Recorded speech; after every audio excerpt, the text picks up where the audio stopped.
These two eyes can only perceive that which is physical. The third eye is an inward-focused eye. Your lustfulness, your desiring nature never ever stood outside, it only stood inside. Lust means it creates a sense of incompleteness within you and a longing for something. When we say Shiva, the word Shiva has become synonymous with the third eye. The third eye, what it means is, these two eyes are to look outside. These two eyes are capable of showing you the physicality of the existence. These two eyes can only perceive that which is physical. The third eye is an inward-focused eye. It's not going to open up upon your forehead. The third eye is an inward-looking eye. But you have heard stories, Shiva opened his eyes and he burnt Kama.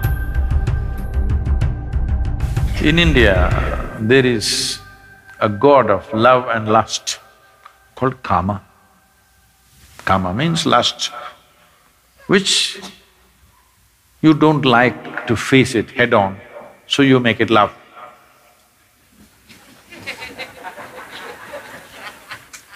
Because you need some aesthetic to it.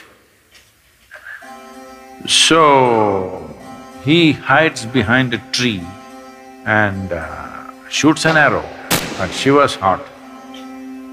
Tuck, it hits him and Shiva gets a little disturbed. Then he sees it's Kama. That is, it's his own lust coming up. Then he opened up his third eye, a fiery eye, and burnt Kama. He was hiding behind a tree, but he was burnt into ashes. Then Shiva took the ashes of this burnt Kama and smeared himself. That I have put these things to rest for good. That is the general story told to the people. But you tell me, your lust arises within you or behind the tree? No, you may go behind the tree, that's another matter.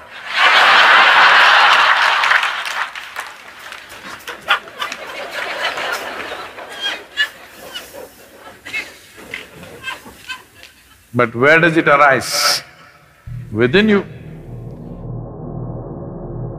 Desire is not hanging outside.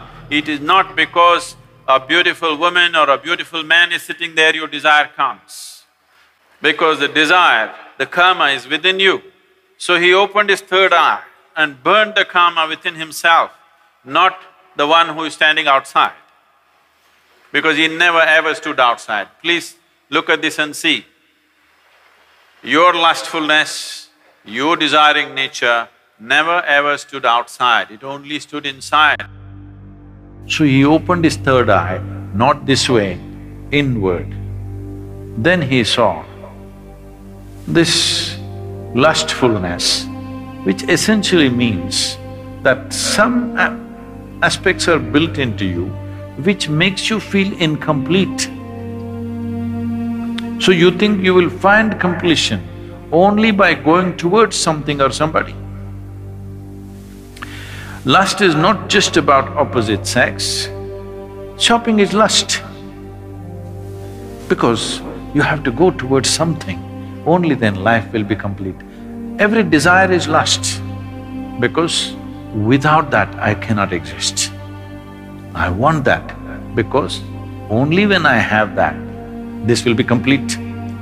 It may be a thing, it may be a position, it may be power, it may be sexuality, it doesn't matter what it is.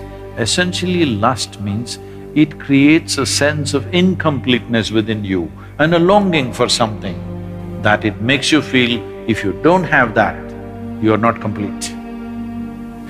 So he decides to burn the Kama within himself. He burned the Kama and then instead of sweat, ash oozed out of the pores of his body. This is the yogic story. The common story told to the public is he was hiding behind the tree and he burnt him, opened his eyes and burnt him, and then he took that ash and smeared himself. The yogic dimension of the story is, karma arose within him, he opened his third eye, burnt him, and then ash slowly oozed out of his body, clearly showing him everything is laid to rest. Everything that you know as yourself should die. When I say death, it's not the physical death which is a problem. The question is losing everything that you know as myself right now, your personality, your identity. Once you learn to be an individual beyond physiological and psychological formats, that means you're for good. This is what living death means. So if you know how to be an individual still, without physiological and psychological format, you are a living death. If you are a living death, you are eternal in your existence. It is time that you become living death so that you live eternally.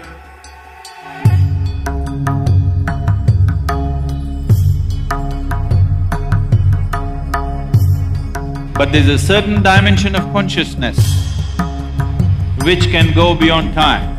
Yama came to claim his life. Markandeya, who knew the ways of life, just did one simple act. They say he continued to live as a 15-year-old because he came in touch with that dimension of consciousness which we refer to as Kala Bhairava.